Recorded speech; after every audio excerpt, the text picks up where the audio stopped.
لاکھوں مرنے والوں کی روحیں، لاکھوں شہیدوں کی روحیں آج تم سے پوچھتی ہیں، ہزاروں ماں بہنوں کی روحیں آج تم سے پوچھتی ہیں، ہزاروں معصوم بچوں کی جن کو نیزے کی نوک پہ لٹکا کر پٹک پٹک کے زمین میں مار دیا گیا۔ مشرقی پنجاب میں 2.5-3 لاکھ سے زیادہ مسجدیں جن میں قرآن پڑھا جایا کرتا تھا، آج جا کے دیکھو گدھے پیشاب کر رہے ہیں، خنزیر بندھے کھڑے ہیں، گوبر پاتھی پک رہے ہیں، چاروں طرف سے بے ادبی ہو رہی ہے۔ وہ کئی لاکھ مسجدوں کے مینارے تم سے آج کے دن پوچھتے ہیں، اور مسلمانوں یہ تم نے کیا کیا؟ آپ کو بھی معلوم ہے، مجھے بھی پتا ہے، میں تو ریڈیو اور اخبار اتنا سنتا بھی نہیں۔ جشن آزادی کل ہم لوگوں کا ہے، یوم پاکستان ہے، اللہ پاک پاکستان کو قائم دائم رکھے، آمین۔ اور یہ جو پاکستان کو بیچتے ہیں، اللہ پاک ان سے پاکستان کی حفاظت فرمائے، آمین۔ استحکام ملک کو مل سکتا ہے آئین سے، ملک کے استقلال کا مدار ہوا کرتا ہے قانون۔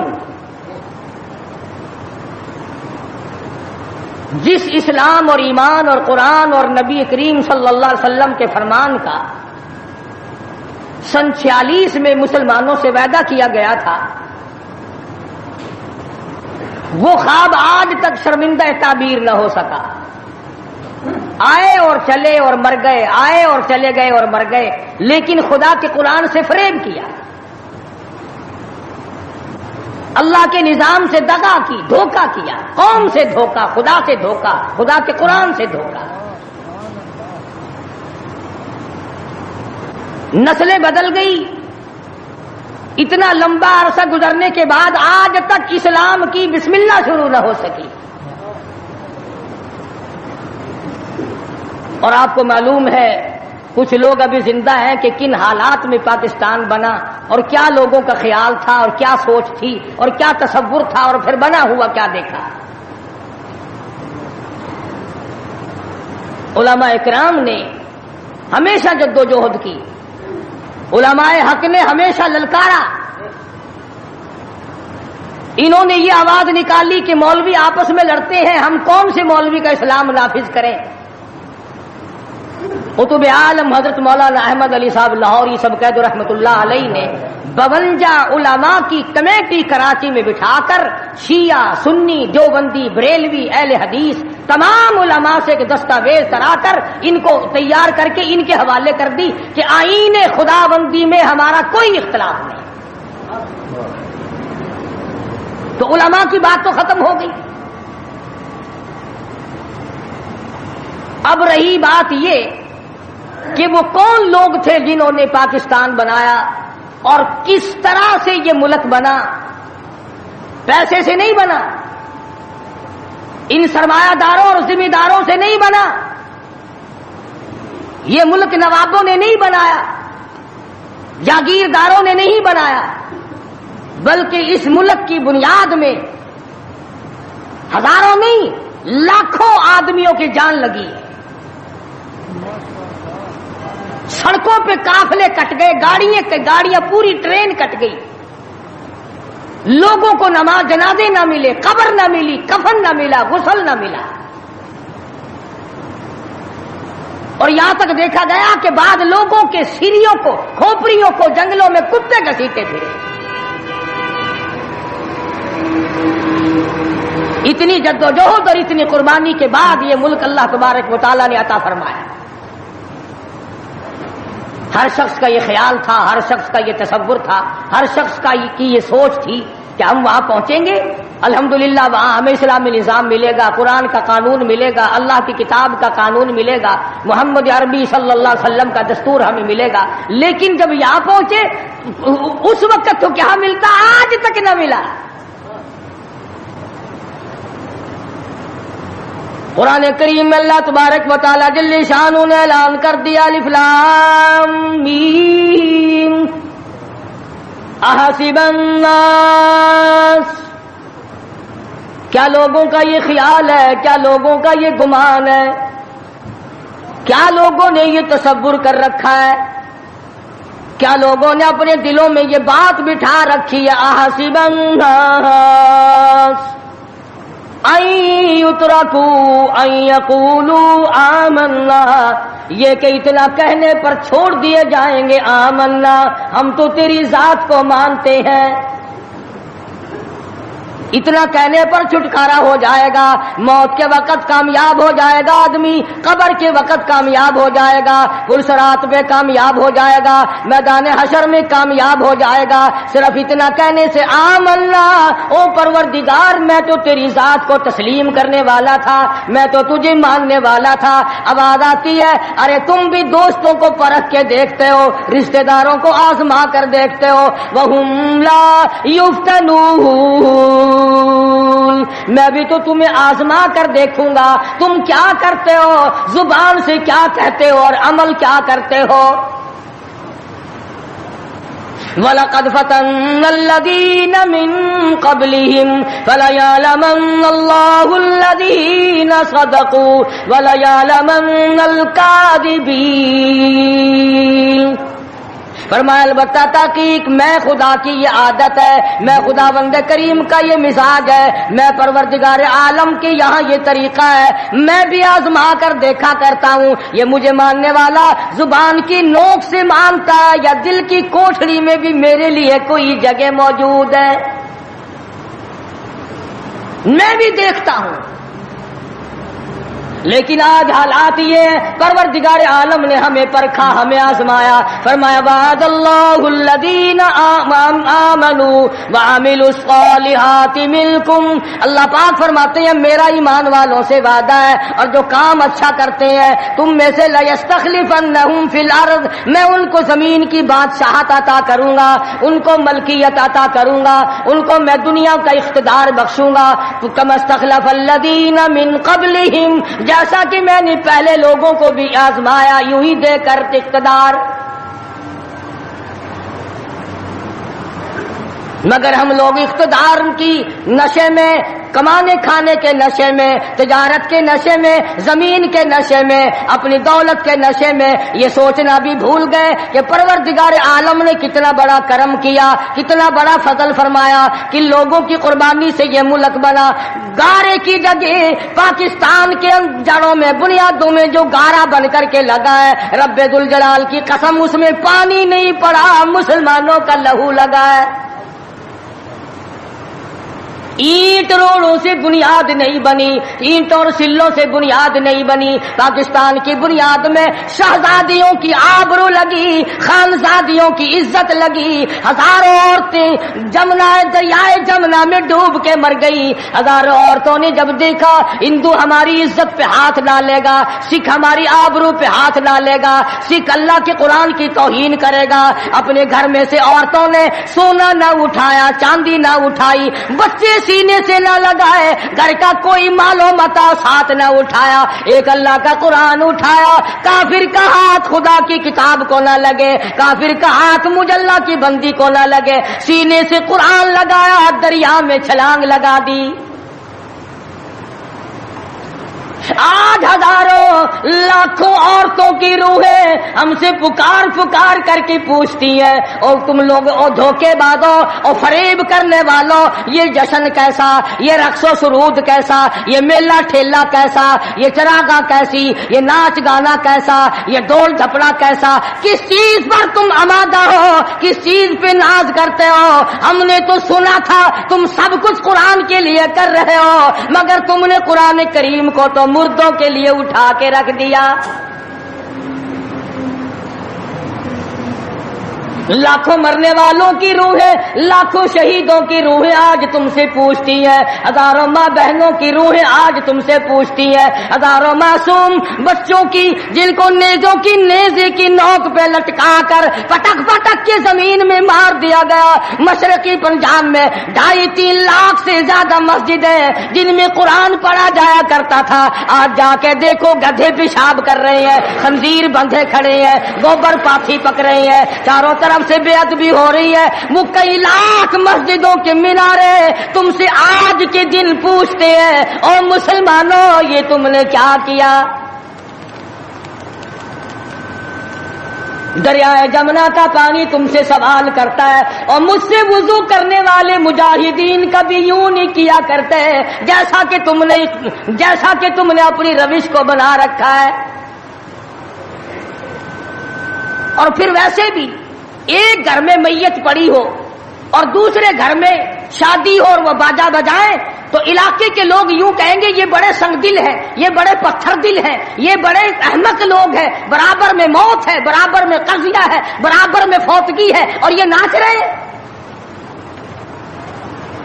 تمہیں کیا معلوم فلسطین کے مسلمان کے ساتھ کیا بن گئی؟ تم آج میلے ٹھیلے کا چکر بناتے پھرتے ہو، جاؤ فلسطینیوں کے پیاس سے مرنے والے بچوں سے جا کے پوچھو، اسرائیلی یہودی بدماش کسی طرح سے بھی پیچھے ہٹنے کو تیار نہیں۔ عرصہ گزر گیا، پانی بند کر رکھا ہے، بجلی بند کر رکھی ہے، پریشان ہے مسلمان، خدا کا نام لینے والے لوگ پریشان ہیں۔ فلسطین میں مسلمان کٹ گیا، افغانستان میں مسلمان ذبح ہو رہے ہیں، ایران عراق میں مسلمان کٹ رہے ہیں، ذبح ہو رہے ہیں، سری لنکا جیسا ملک بودھ مذہب رہنے والے لوگ جو کیڑی کو مارنا بھی برا جانتے ہیں مگر مسلمان کو کاٹ رہے ہیں، چاروں طرف مسلمان ذبح ہو رہا ہے، چاروں طرف مسلمان کٹ رہا ہے، چاروں طرف مسلمان مرد عورت کٹ رہے ہیں، ذبح ہو رہی ہیں، اور ہم بیچ میں کھڑے ہو کر کے ناچیں گے۔ کھیل تماشا اس قوم کا مزاج نہ بناؤ، تماشا دیکھنے والوں تماشا خود نہ بن جانا۔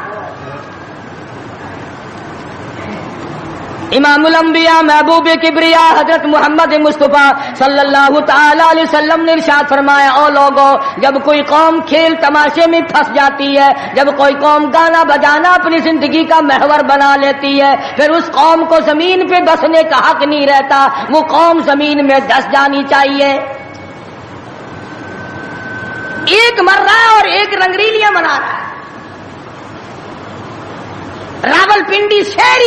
راولپنڈی کے شہری لوگ تنگ، 26 فٹ پانی شہر کی گلیوں سے گزر گئے، کیمپوں میں لوگ پڑے ہیں، تنگ ہیں، مکانات بے شمار منہدم ہو گئے، اور ہم 2 جھنڈی مجھے بھی دینا بھائی، میں نے بھی اپنے سر پہ لگانی ہے، جھنڈی تو لگانی ہے، کبھی بارڈر پہ جا کے تو للکار کسی کو۔ ادھر ایٹم بم بن رہے ہیں، ادھر مسلمانوں کے گلوں پہ چھرے چل رہے ہیں، ہم رنگ برنگی جھنڈیوں کے پیچھے پھر رہے ہیں۔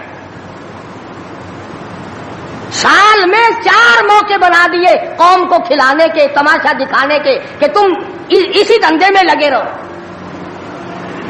10 محرم کا جلوس نکالا کرو، 12 ربیع الاول کا جلوس نکالا کرو، 23 مارچ کا جلوس نکالا کرو، 14 اگست کا جلوس نکالا کرو، سال میں تمہارے لیے 4 دن انتخاب کر دیے تاکہ تم اسی دھندے میں لگے رہو۔ خداوند عالم اتنی بڑی طاقت کا مالک ہے کہ اگر وہ ناراض ہو گیا تو پھر اجتماعی عذاب آئے گا، قومی عذاب نہ آ جائے۔ 14 اگست اللہ کے سامنے عاجزی کرنے کا دن تو ہے، استغفار کرنے کا دن تو ہے، توبہ کرنے کا دن تو ہے، اللہ سے ملک کے لیے، قوم کے لیے دعائیں مانگنے کا دن تو ہے، قرآن خوانی کے لیے دن ہے، درود شریف پڑھنے کا دن ہے، اللہ اللہ کرنے کا دن ہے۔ چاروں طرف یہود و نصارہ، ہندو کافر جو مسلمانوں کے خلاف سازشیں بنا رہے ہیں، ان کو ختم کرنے کے لیے، ان کو مرنے اور ان کے ملیا میٹ کے لیے دعا کرنے کا دن تو ہے، خیرات کرنے کا دن تو ہے، اللہ اللہ کرنے کا دن تو ہے، ناچ کا نہیں، گانے کا نہیں، ڈھول ڈھپڑے کا نہیں۔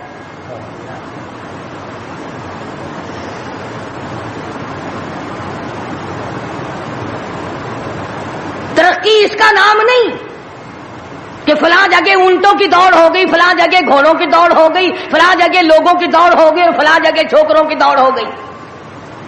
ترقی کے اور بڑے راستے کچھ کر کے دکھاؤ۔ اللہ پاک جل شانہ نے اعلان کر دیا، لوگوں قال سا ربکم ان یہلک عدوکم وَيَسْتَخْلِفَكُمْ فِي الْأَرْضِ فَيَنْظُرَ كَيْفَ تَعْمَلُونَ۔ اللہ پاک فرماتے ہیں تم یوں نہ سمجھا کرو کہ تم تخت پہ بیٹھ گئے تو مجھ سے چھپ گئے۔ شہنشاہ ملک کے مالکوں، تخت و تاج کے مالکوں، یہ نہ سوچا کرو کہ یہاں بیٹھ کر اب خدا کی نظر ہم پہ نہیں پڑتی۔ فرمایا میری وہ ذات ہے لمن الملک اليوم، میں وہ ہوں پوچھوں گا کون ہے آج کے دن دم مارنے والا۔ الیوم تجزا کل نفس بما کسبت، کسی پر ظلم نہیں کیا جائے گا، کوئی بول نہیں سکے گا، جواب نہیں دے سکے گا، کیوں؟ دربار الہی ہوگا۔ کہتا وہ ایسی روب کی جا ہے کہ دربار الہی میں ہزاروں سر بلندوں کا عزیزوں سر جھکا ہوگا۔ بڑوں بڑوں کے سر جھک جاتے ہیں، اپنی مرضی سے نہ جھکے تو خدا جھکا دیتا ہے۔ فرمایا یہ تمام کا تمام نظام میری طرف سے چلتا ہے، تم عارضی ہو، تم جیسے پہلے کہیں آئے اور کہیں چلے گئے، تم بھی نہیں رہو گے۔ اللہ پاک نے فرمایا باقی رہے گی میری ذات۔ اس لیے ہوش کر کے ہر آدمی کو قدم اٹھانا چاہیے، تاجر کو بھی، پیر کو بھی، مولوی کو بھی، افسر کو بھی، تمام لوگوں کو ہوش کر کے قدم اٹھانا چاہیے۔ کوئی ایسی صورت نہ ہو جس سے خواہ ہم عذاب میں گرفتار ہو جائیں۔ حضرات صحابہ اکرام رضوان اللہ تعالی علیہ مجمعین انہی چیزوں سے ڈرا کرتے تھے۔ خود مدنی کریم صلی اللہ تعالی علیہ وسلم کا یہ حال ہے، راستے میں پڑی ہوئی ایک کھجور آپ نے اٹھا کر منہ میں ڈال لی۔ سیدہ فرماتی ہیں ہماری اماں ام المومنین رضی اللہ تعالیٰ عنہ کہ ساری رات حضور کو نیند نہ آئی، میں نے بار بار پوچھا کیا بات ہے، کوئی تکلیف ہے؟ فرمایا نہیں۔ پھر نیند کیوں نہیں آتی؟ فرمایا راستے میں کھجور پڑی تھی، میں نے اٹھا کر اس لیے منہ میں ڈال لی ضائع نہ ہو جائے۔ اب مجھے یہ بات تنگ کر رہی ہے، نہ معلوم کسی کا حق نہ ہو اور میرے حلق کے نیچے چلا گیا، قیامت میں اگر مطالبہ کیا تو میں کیا جواب دوں گا؟ سیدنا فاروق اعظم رضی اللہ تعالیٰ عنہ کا زمانہ آیا،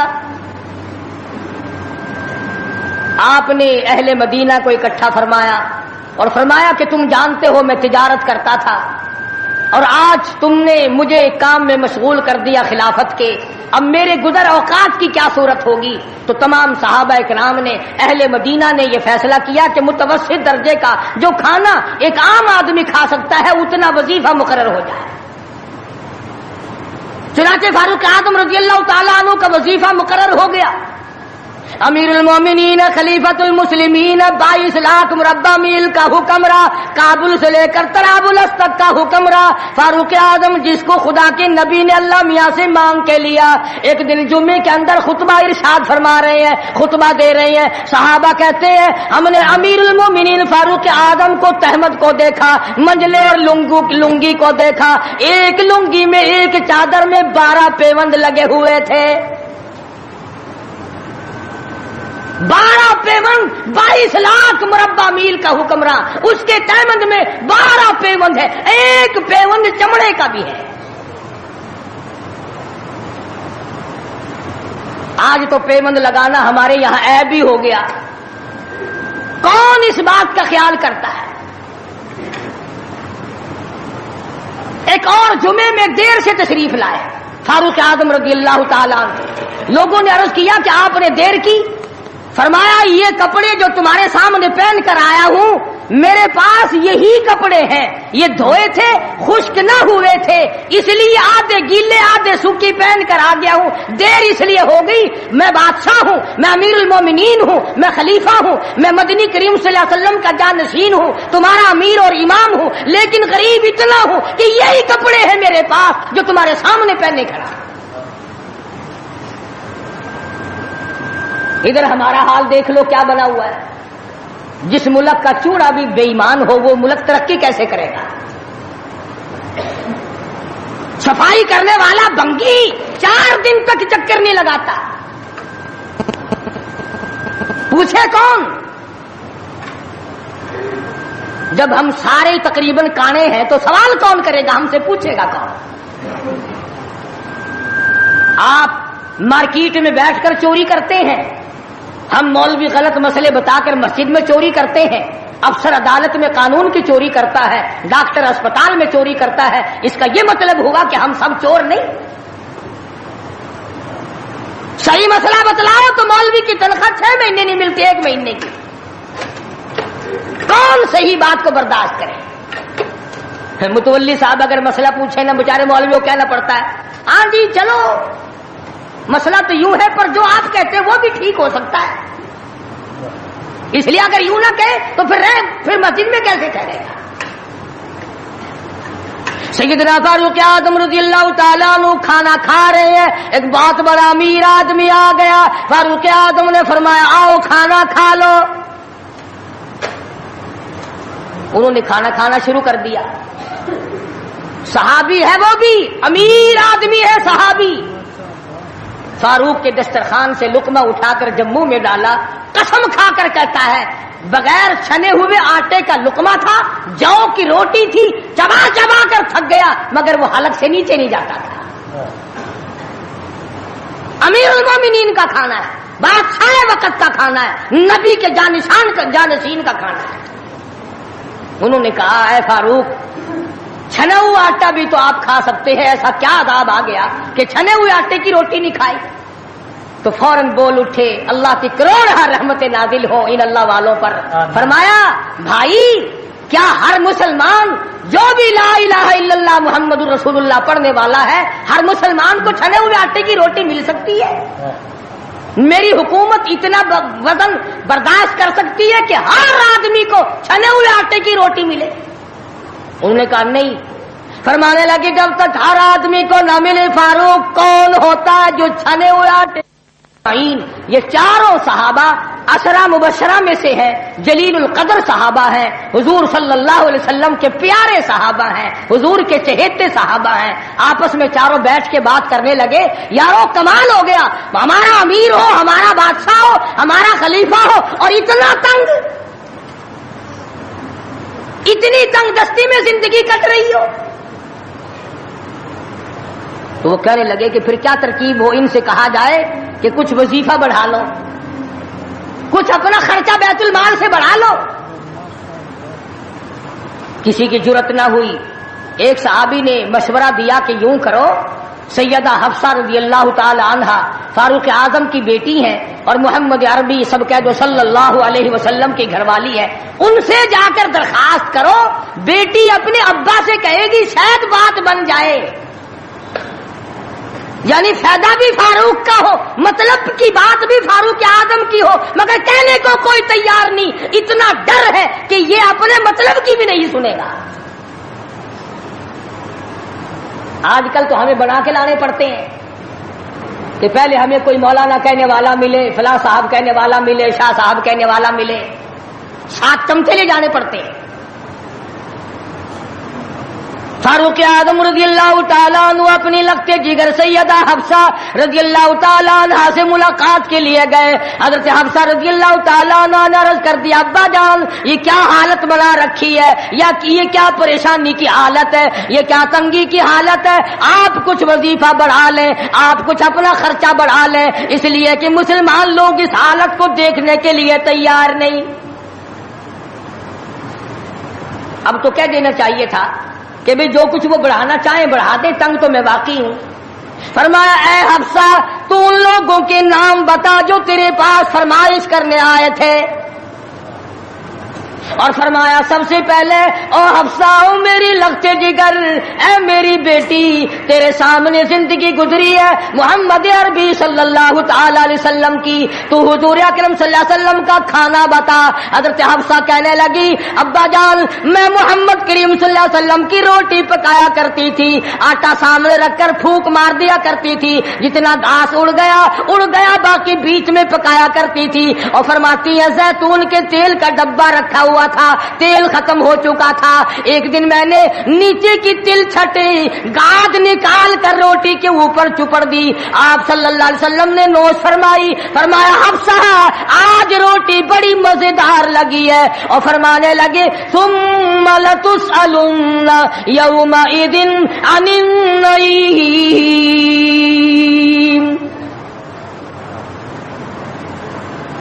فاروق اعظم رضی اللہ تعالیٰ عنہ فرمانے لگے اے حفصہ، میرے تیرے نبی نے، میرے تیرے محبوب نے دنیا میں یہ کھانا کھایا ہو اور میں ان سے الگ کھانا تلاش کروں، میری ان کی ملاقات کیسے ہوگی؟ اور فرمایا اے حفصہ بستر بتا محمد کریم صلی اللہ تعالی علیہ وسلم کا. فرمانے لگی ایک ٹاٹ کی لمبی ساری چادر بنی ہوئی تھی، دوپہر گرمی میں اس کو چار طے کر کے بچھا لیا جاتا تھا، سردیوں میں آدھا نیچے آدھا اوپر اوڑھ لیا جاتا تھا. فاروق اعظم رونے لگے حفصہ محمد کریم صلی اللہ علیہ وسلم اس حالت میں رخصت ہو گئے. اور پھر آپ نے پوچھا اے حفصہ آخری وقت میں مدنی کریم صلی اللہ علیہ وسلم کے بدن مبارک پہ لباس کیسا تھا؟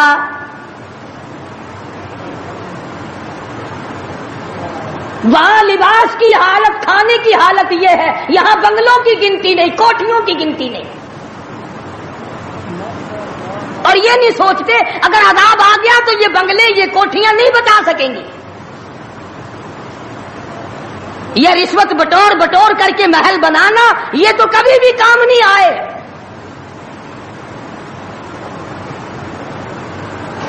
لوگوں کے ذہن کو گندا کرنے کے لیے طریقہ کار بنا رکھے ہیں. خدا کی بات پرس سے کون پیچھے رہ سکتا ہے؟ جب وہ پکڑتا ہے پھر توبہ کی مہلت نہیں دیتا. فرعون کے سر میں 400 سال تک درد کبھی نہیں ہوا، نزلہ کبھی نہیں ہوا. فرمایا حتی اذا ادرکہ الغرق، جب آیا نا دریا کے بیچ میں اور لگا ایک غوطہ اور یوں اوپر کو آیا، بڑا بزدل تھا، کہنے لگا آمنت انہ لا الہ الا الذی آمنت بہ بنو اسرائیل وانا من المسلمین. میں رب العالمین کو مانتا ہوں، میں بنی اسرائیل کے رب کو مانتا ہوں. آواز آئی جبریل اس کے منہ میں گانا ٹھونس دے. یا مجھے ماننے لگا ہے جب میں نے پکڑ لیا، میری پکڑ کے وقت ماننا یہ تو کہ ماننا نہ ہوا. کوٹے میں کتنا بڑا عذاب آیا، سینکڑوں آدمی مر گئے، کتنے لاپتہ ہو گئے. چاروں طرف خلقت خدا کی پریشان ہے، بس ایک ہی آواز آ رہی ہے تیاری کرو، مکان چمکاؤ، دکان چمکاؤ، بازار چمکاؤ، دندا بے شک نہ ہو پر چمکائے رکھو. تو جیسے عورتوں میں بیماری نہیں پھیل جاتی، 80 سال کی بڑھیا سرخی لگا کے چل دیتی ہے. چمک، کارنامے کی چمک پیدا کرو، اعمال کی چمک پیدا کرو، ایمان کی چمک پیدا کرو. محمد کریم صلی اللہ علیہ وسلم کے نظام کو چلا کر وہ چمک پہ دھمک پیدا کرو، وہ ترقی پیدا کرو کہ دنیا کی قوم کو پتا چل جائے کہ یہ اللہ اور اس کے رسول کے ماننے والے بن گئے. اب ان سے خطرہ کھاؤ. تمہیں معلوم ہے فاروق کے ایک ایک کپڑے میں پیون تو 12 تھے، پیٹ میں روٹی جو کی تھی، مگر چاروں طرف کے کافر کانپا کرتے تھے، لرزتے تھے کہ اگر فاروق کا ادھر سے گزر بھی ہو گیا تو بات بگڑ جائے گی. یہاں تک حالات بنے صحابہ کرام کے، اللہ تعالیٰ کی کروڑ رحمت نازل ہو صحابہ کرام کی قبروں پر آمین کہو کہ 5 لاکھ کے مقابلے میں 5 محمد کے غلام کامیاب ہو گئے. 5 لاکھ کے مقابلے میں حضور کے 5 غلام کامیاب. اسپین میں 3 مسلمان گئے، پورے ملک کے مقابلے میں 3 مسلمان کامیاب. وہ مسلمان تھے صحیح معنوں میں. مسلمان کو کوئی شکست نہیں دے سکتا، مسلمان کو کوئی مار نہیں سکتا. آج ہم یہودیوں اور عیسائیوں کا کھلونا بن کر کے مار کھا رہے ہیں. آج ہم ان کے ہاتھوں کے تاش کے پتے بنے ہوئے ہیں. آج ہم ان کے اشاروں پہ سب کچھ کرتے ہیں. چاروں طرف مسلمان کا لہو بہہ رہا ہے. مغلیہ خاندان کے بادشاہوں کے واقعات کتابوں میں موجود ہیں.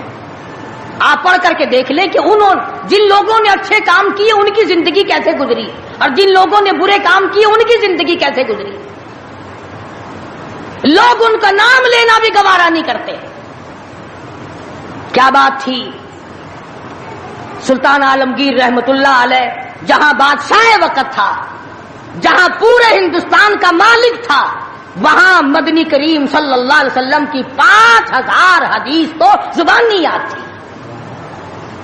بادشاہ کو 5000 حدیث زبانی یاد تھی.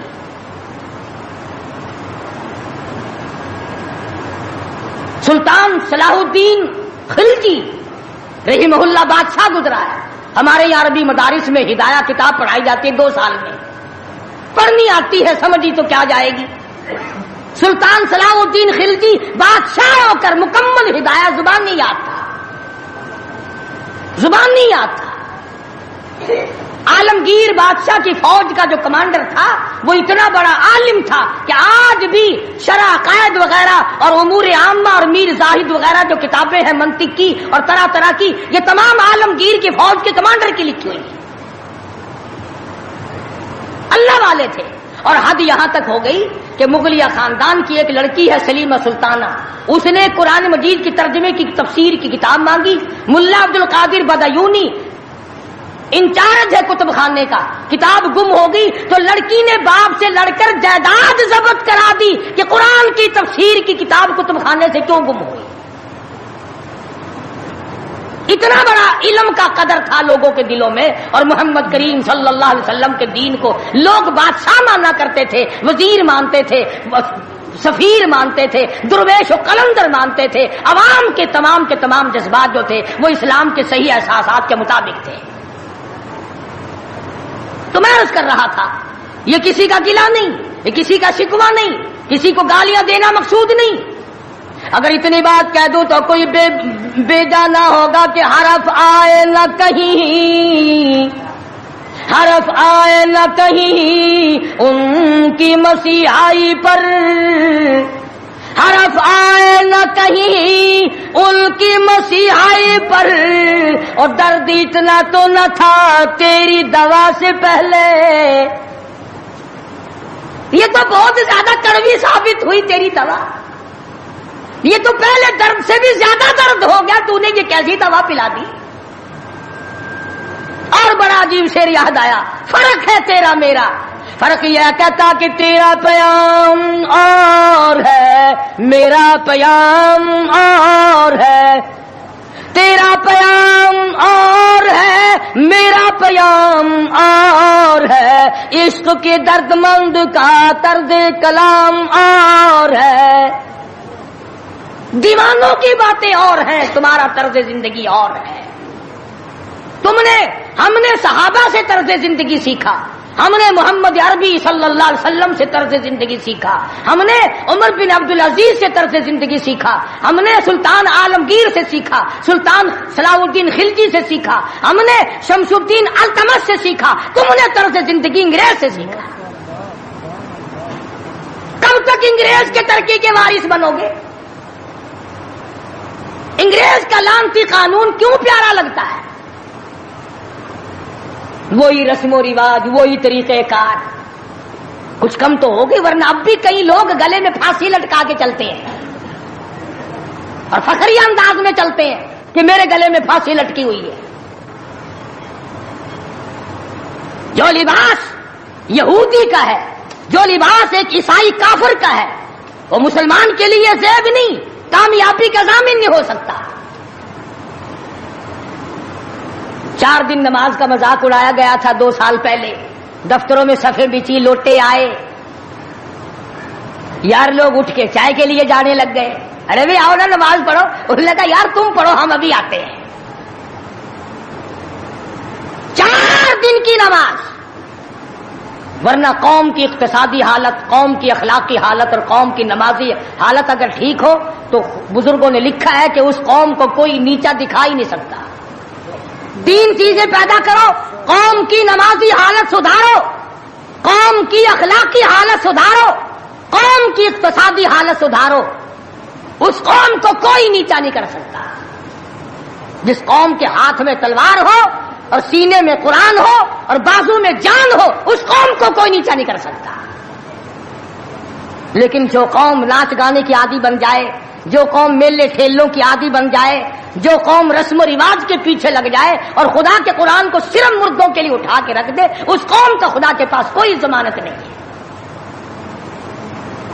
میں یہ عرض کر رہا ہوں کہ چاروں طرف مسلمانوں پہ مصیبت ہی مصیبت ہے. اپنے ملک میں بھی کوٹے میں, راولپنڈی میں, فلسطین میں, ایران عراق میں, افغانستان میں, سری لنکا میں, چاروں طرف مسلمانوں پر عذاب آیا ہوا ہے.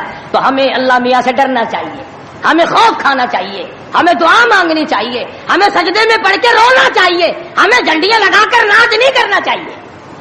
اور جو ایسا کرتے ہیں وہ غلط ہے, جو کراتے ہیں وہ بھی غلط ہے. ہم اس بات میں کسی سے نہیں ڈرا کرتے. حکومت کرے, حکومت کرائے, چھوٹے کے یونین کرائے, ایم ڈی اے کمیٹی کوئی بھی کرائے, اس وقت میں یہ حرکت بالکل غلط. تم کو سکھایا کسی نے ہے یہ کہ قوم کو کھیل تیشے میں, کھیل تماشے میں پھنسا کر اپنا الو سیدھا کرنا چاہتے ہو. قوم کی نمازی حالت کو بہتر بناؤ, قوم کی اقتصادی حالت بہتر بناؤ, قوم کی اخلاقی حالت بہتر بناؤ. قوم کو سمجھاؤ کہ بہو بیٹی کی عزت ایک ہے, بہن بیٹی کی عزت ایک ہے, تم سب کی بہن ایک ہے, تم سب کی عزت اور آبرو ایک ہے, تمہارا خدا ایک ہے, تمہارا نبی ایک ہے, تمہارا کعبہ ایک ہے, تمہاری دلی اللہ پاک نے جنت ایک بنائی ہے اور ایک ایمان کا رستہ بنایا ہے. کسی سے دھوکہ کرنا, کسی سے فریب کرنا, کسی سے دغا بازی کرنا, لوٹ کھسوٹ مچانا, یہ طریقہ بالکل غلط ہے اور فضول اور عبث اور ضائع کرنا. ویسے کہتے ہیں غریب ملک ہے جی, غریب ملک ہے جی, غریب ملک. یہ کروڑوں روپیہ غریب ملک کے پاس کہاں سے آ جاتا ہے ضائع کرنے کے لیے؟ ہم تو یہ کہیں گے کہ کل کو 14 اگست ہے, کل کو زیادہ سے زیادہ عبادت کرو, فلم نہ دیکھو, تلاوت کرو, استغفار کرو. اور وہ شہداء جنہوں نے 47 میں اپنی جانیں قربان کی, اپنی عزت قربان کی, اپنا سب کچھ قربان کر دیا, خدا کی قسم آج تک لوگ ایسے موجود ہیں 36 سال کے بعد بھی سیٹ نہ ہوئے. ان کی روحوں کو قرآن پڑھ پڑھ کر کے بخشو, ان کے لیے بخشش کی دعائیں کرو, خراج تحسین پیش کرو ان لوگوں کو جنہوں نے اس ملک کو حاصل کرنے کے لیے اپنی جان کا قیمتی نذرانہ پیش کیا. تمہارا کیا ہے؟ تمہارا تو ناخون بھی نہیں کٹا. ہاں, تمہیں کیا تکلیف پہنچی تھی ملک بنانے میں؟ کب تم بنانے والوں میں آگے آئے تھے؟ اب جو مرتا اخبار میں آ جاتا فلانا بھی تحریک پاکستان کا بانی تھا, ہم نے بانی دیکھے نہیں. عوام نے بنایا ہے, لوگوں نے بنایا ہے, اور لوگ ہی اس کی خیر خواہی کر سکتے ہیں. اور لوگوں کو چاہیے کہ ایک اور بات میری سن لو آخری, اگر یہ ملک نہ رہا تو پھر مسلمانوں کو روئے زمین پہ جگہ ملنی مشکل ہو جائے گی. جغرافیائی حیثیت سے اس کا محل وقوع ایسا ہے کہ یہ مسلمانوں کے پاس رہا تو چاروں طرف کے مسلمانوں کو سانس آئے گا, اور یہ بچے گا خدا کے قرآن کے صدقے میں, یہ بچے گا نبی کے لائے ہوئے فرمان کے صدقے میں. یہ ہماری کوششوں سے یا ہمارے ہے زیادہ ہتھیار بنانے سے نہیں بچتا ہے. تو اس لیے قرآن مجید کو جگہ دو, اسلام اور ایمان کو جگہ دو, قرآن کا جھنڈا بلند کرو, ایمان کا جھنڈا بلند کرو. آؤ 14 اگست کو مل کر سب دعا کریں کہ ہم آئندہ جھوٹ نہیں بولیں گے, ہم آئندہ رشوت نہیں لیں گے, ہم آئندہ کسی سے دغا نہیں کریں گے, ہم کم نہیں تولیں گے, ہم کم نہیں ناپیں گے, ہم ملاوٹ نہیں کریں گے, ہم غلط مسئلے بتا کر لوگوں کے ایمان کا بیڑا غرق نہیں کریں گے. پھر تو ہمارے لیے یہ بڑا بہترین دن ہے. اور اگر ہم ان تمام چیزوں میں سے کچھ بھی چھوڑنے کو تیار نہیں, پھر اس دن کی کوئی حیثیت نہیں, پھر کھیل تماشے کا دن ہے اور کچھ نہیں. خدا بند عالم نے صاف لفظوں میں فرما دیا کہ ان یترکوا ان یقولوا آمنا, کہ صرف اتنا کہنے پر نجات نہیں ہے کہ اے خدا ہم تیرے ماننے والے ہیں, بلکہ اس کہنے کے بعد اس کے پورے فرمان کو ماننا پڑے گا. شکل حضور کے فرمان کے مطابق نبی کی شکل کے ساتھ شکل ملانی پڑے گی, نبی کے لباس کے ساتھ لباس ملانا پڑے گا, نبی کے لائے ہوئے قرآن کو دل و دماغ میں, گھر معاشرے میں, محلے اور کچہری میں جگہ دینی پڑے گی. یہ کوئی طریقہ نہیں کیا آگے پیچھے سارے کام یہودیوں والے عیسائیوں والے؟ جب کوئی مر جائے تو سارے مسلمان لاؤ قرآن پڑھو، قرآن پڑھو، قرآن پڑھو۔ قرآن بھی کہتا تو ہوگا کہ مرے بغیر میرا بھی کہیں ٹھکانا ہی نہیں، جب کوئی مر جائے تو پھر راستہ ملتا ہے۔ تو ایسی صورت میں ہم مسلمانوں کو بڑا سوچ کے چلنا چاہیے۔ مسلمانوں اپنی تاریخ پڑھا کرو، احمد شاہ ابدالی کی تاریخ پڑھو، شہدائے بالاکوٹ کی تاریخ پڑھو، مغلیہ خاندان کے بہادروں کی تاریخ پڑھو کہ وہ کیسے لوگ تھے، عمر بن عبدالعزیز کی تاریخ پڑھو، سیدنا خالد بن ولید کی تاریخ پڑھو، سیدنا امام حسین رضی اللہ تعالیٰ عنہ کی تاریخ پڑھو، حضرت علی رضی اللہ تعالیٰ عنہ کی تاریخ پڑھو۔ ہمارے جو اسلاف تھے وہ بہت کچھ تھے، اور خدا کی قسم دنیا نے ان کو مانا ہے۔ تم بھی مان جاؤ کامیاب ہو جاؤ گے۔ پوری دنیا نے ان کو، جنہوں نے ان کی اقتدا نہیں کی انہوں نے بھی مانا کہ صحیح یہ تھے، ہم غلطی پہ تھے۔ اللہ کے نیک برگزیدہ بندے، مقبول ترین بندے، اللہ والے، اللہ کے ولی، بزرگان دین رحمہم اللہ علیہم اجمعین کے واقعات اور مختصر سے حالات اس نیت سے عرض کر رہا تھا کہ ہمیں بھی اپنے گریبان میں جھانکنے کا موقع ملے، ہم لوگ بھی یہ سوچیں کہ یہ اللہ والے تھے، پیٹ بھی تھا، نفس بھی تھا، بیوی بھی تھی، بچے بھی تھے، پیاس بھی لگتی تھی، بھوک بھی لگتی تھی، کپڑا بھی درکار تھا، سردی گرمی بھی آتی تھی، ان لوگوں نے اللہ کی رضا کیسے حاصل کی؟ نیت میری کسی کی تردید مقصود نہیں، سمجھانے کے لیے کہتا ہوں، جیسے سڑک پہ پیدل آدمی چل رہا ہو اور پاس سے کار گزرتی ہے تو دل میں خیال آتا ہے کہ میرے پاس بھی کار ہوتی۔ ان اللہ کے نیک بندوں کو دیکھ کر میں اور آپ کیوں نہیں سوچتے کہ میں بھی اللہ کا نیک بندہ بن جاتا؟ کوٹھی بنگلہ دیکھ کر، لمبا چوڑا کاروبار کارخانہ دیکھ کر آدمی کے دل میں آتا ہے یارو یہ کارخانے دار ہے، میں اس کا مزدور ہوں۔ تیرے دل میں یہ بات کیوں نہیں آتی کہ میں نماز بھی نہیں پڑھتا اور فلانا ساری رات سویا ہی نہیں؟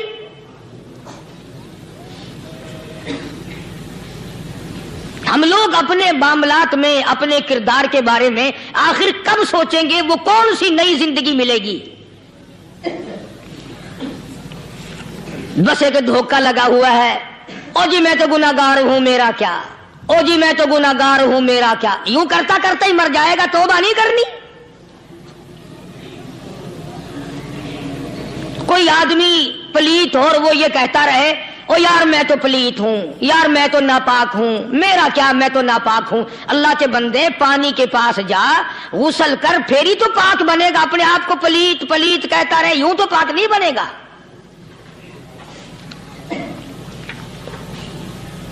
یہ اللہ والے جو ہوتے ہیں آدمی کے اندر کو ٹھیک کرتے ہیں۔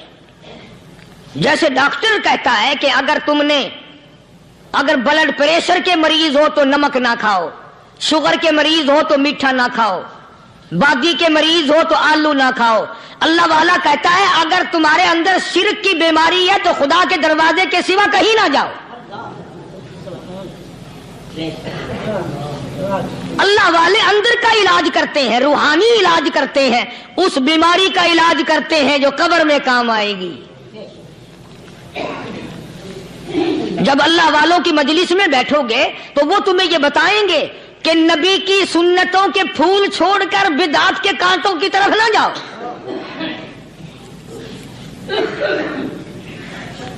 اور ہدایت ہے محمد کریم صلی اللہ علیہ وسلم کی، سبحان اللہ۔ وہ جوان کتنا خوش نصیب ہوگا جو حضور کے ساتھ سواری پہ سوار ہے۔ اللہ اکبر۔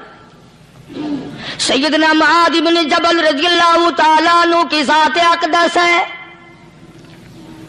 جس سواری پہ محمد عربی صلی اللہ تعالی علیہ وسلم سوار ہیں، اسی سواری پہ صحابی بھی سوار ہے، آپ کے پیچھے سوار ہے۔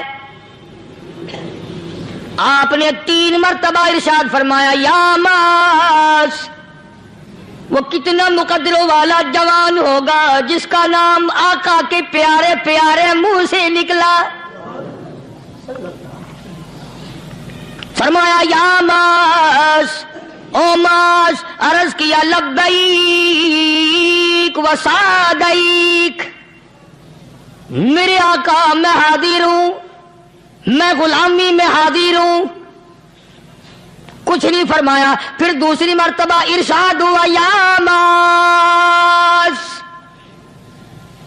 عرض کیا لبیک و سعدیک، کالی کملی والے میں تیری خدمت میں حاضر ہوں، میں غلامی میں حاضر ہوں. تیسری مرتبہ پھر فرمایا یا معاذ. سمجھے آپ؟ یہ تو حضور کو پتا تھا کہ میری آواز اس نے پہلی دفعہ میں ہی سن لی، پکار رہا ہے میں حاضر ہوں. 3 مرتبہ آواز اس لیے دی، یعنی میں جو تجھے بتانا چاہتا ہوں وہ بڑی اہم بات ہے، توجہ کر، دھیان کر اس بات کی طرف جو میں تجھے بتانے لگا ہوں. تیسری مرتبہ ارشاد ہوا یا معاذ، عرض کیا لبیک و سعدیک، میرے آقا میں حاضر ہوں، غلامی میں حاضر ہوں. ارشاد فرماؤ. فرمایا یا معاذ لا تشرک باللہ. او معاذ مجھ سے ارشاد سن لے، مجھ سے پیغام سن لے، میں محمد کریم صلی اللہ تعالی علیہ وسلم تجھے بڑی پتے کی بات بتانے لگا ہوں، گر کی بات بتانے لگا ہوں، کوئی حقیقت کی بات بتانے لگا ہوں. لا تشرک باللہ. او میرے جمال، میرے صحابی، او معاذ، اللہ کی ذات میں، اللہ کی صفات میں کسی کو شریک نہ ٹھہرانا.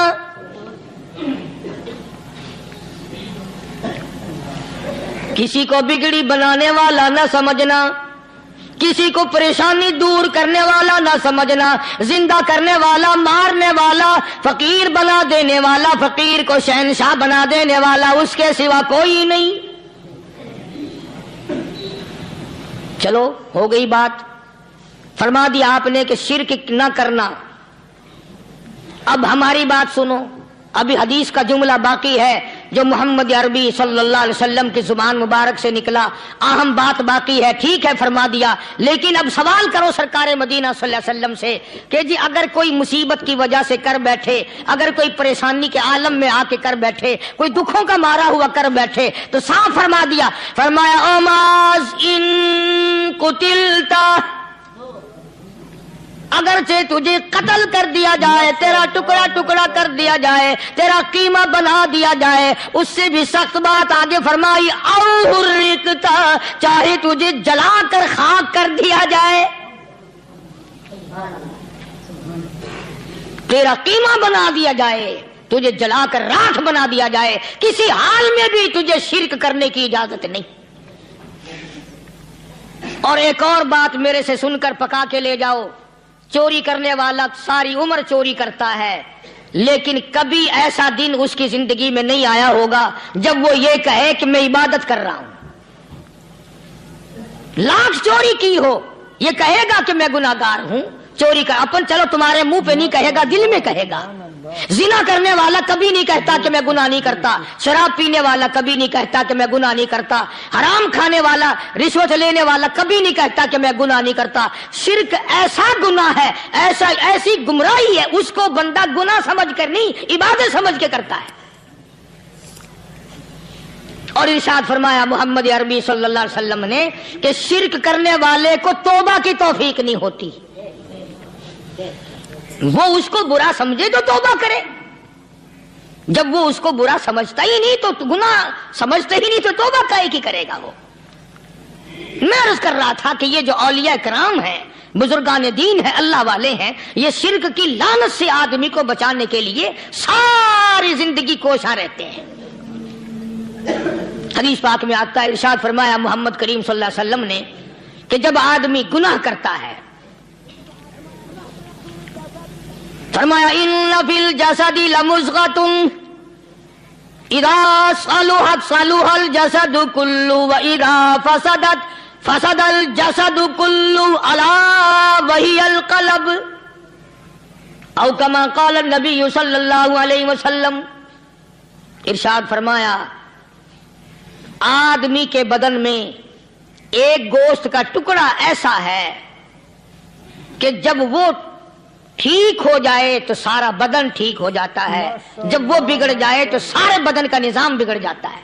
الا وہی القلب، سرکار مدینہ صلی اللہ علیہ وسلم نے فرمایا وہ دل ہے۔ دل آدمی کا سنور جائے تو سارا کچھ سنور گیا، دل بگڑ گیا تو سب کچھ بگڑ گیا۔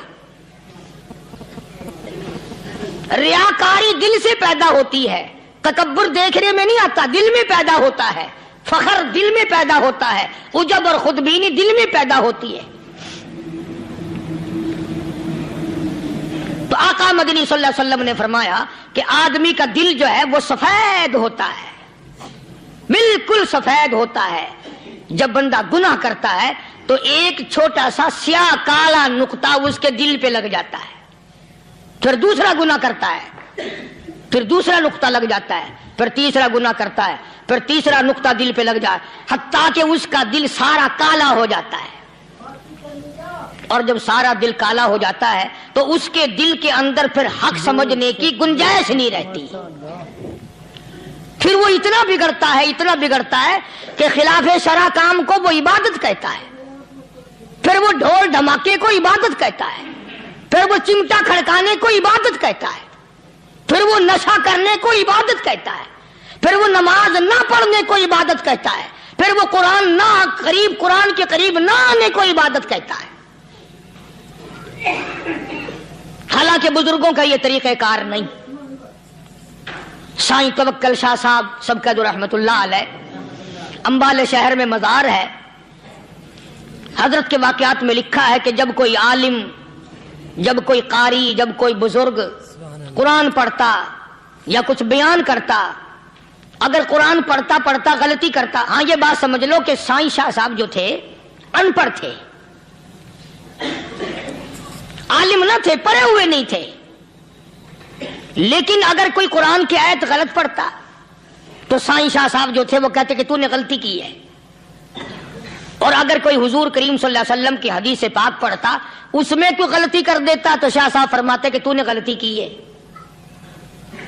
تو ایک دن مولویوں نے، عالموں نے، قاریوں نے مشورہ کر لیا اور کہنے لگے آؤ شاہ صاحب سے پوچھیں گے کہ ان کو یہ پڑھے ہوئے تو ہے نہیں، ان کو پتہ کیسے چلتا ہے، آیت غلط پڑھی گئی یا حدیث پاک غلط پڑھی گئی، ان کو پتہ کیسے چلتا ہے؟ تو اللہ والے کی خدمت میں پہنچے اور جا کے یہ سوال کر دیا، اللہ والے سے یہ سوال کر دیا، آپ سب سبحان اللہ کہو تو میں آگے جواب بتاؤں۔ اللہ اکبر، اللہ اکبر، کیا شان ہے اللہ والوں کی۔ فرمایا تم نہیں جانتے جب کوئی قاری قرآن صحیح پڑھتا ہے، عالم حدیث پاک صحیح بیان کرتا ہے، میں دیکھتا ہوں، میری آنکھوں کو نظر آتا ہے، اس کے سر سے لے کر آسمان تک نوری فرشتوں کی قطار بندھ جاتی ہے، اور جب وہ غلطی کرتا ہے تو وہ قطار ساری رخصت ہو جاتی ہے، وہ قطار ساری چھٹی کر جاتی ہے، میں سمجھ جاتا ہوں کہ کوئی غلطی ہوئی ہے۔ یہ ہے اللہ والوں کی باتیں جو ہم لوگوں کے کام آنے والی ہیں، جو ہمارے سوچ و بچار کی ہیں، جو ہمارے کرنے کی ہیں، کہ کتنے کتنے دن ان حضرات کو فاقے کرنے پڑے، مصیبت جھیلنی پڑی، پریشانی اٹھانی پڑی، تو پرواہ ہی نہیں کرتے تھے۔ مخلوق سے سوال کرنا ان حضرات کے یہاں بہت بری بات تھی، بلکہ نفحۃ الیمن ایک عربی کورس کی کتاب ہے، درس میں پڑھائی جاتی ہے عربی مدرسوں میں۔ ہم نے جب سبق پڑھتے تھے تو ایک واقعہ پڑھا تھا کہ کسی پہاڑ کی غار میں ایک اللہ والا رہتا تھا اور اللہ اللہ کرتا تھا، ہر وقت اللہ کی طرف سے کھانا آ جاتا تھا اور وہ کھا لیا کرتا تھا۔ تو خدا امتحان بھی کرتا ہے، آزمائش بھی کرتا ہے، دعا کیا کرو اللہ ہماری آزمائش نہ فرمائے، ہم لوگ آزمائش کے قابل کہاں ہیں۔ تو اللہ پاک نے جب اس اللہ والے کی آزمائش فرمائی تو 3 دن تک کھانا نہ آیا، 3 روز تک کھانا نہیں آیا۔ جب نہیں آیا تو بھوک نے ستایا، اور جب بھوک نے ستایا تو پریشانی ہوئی، اور جب پریشانی ہوئی تو دل میں خیال آیا کہ اب میرے لیے سوال کرنا جائز ہو گیا، اب تو میں بالکل بھوک نے تنگ کر دیا مجھے۔ تو پہاڑ سے نیچے اترے اور جا کر کے ایک مکان پہ سوال کر دیا، اور سوال یہ کیا کہ اللہ نام پہ مجھے کھانا چاہیے۔ ان گھر والوں نے 3 روٹیاں دے دی، ان گھر والوں نے 3 روٹیاں دے دی، اور یہ اللہ کا ولی لے کے چل دیا۔ تو جس گھر سے 3 روٹیاں ملی تھی ان کے یہاں ایک کتا بھی تھا، وہ اس ولی کے پیچھے پیچھے لگ گیا اور بھونکار قریب تھا کہ کاٹ کھائے پھاڑ کھائے۔ اللہ کے ولی نے سوچا کہ یہ تو بڑا ظالم کتا پیچھے لگ گیا، 1 روٹی اس کو پھینک دوں، 2 مجھے کافی ہو جائیں گی، یہ اپنا اس کی ہلے لگ جائے گا، مشغول ہو جائے گا، میں نکل جاؤں گا۔ یہ کتاب کی بات ہے، حدیث کی نہیں۔ تو نفحۃ الیمن کتاب میں واقعہ یوں لکھا کہ کتا 1 روٹی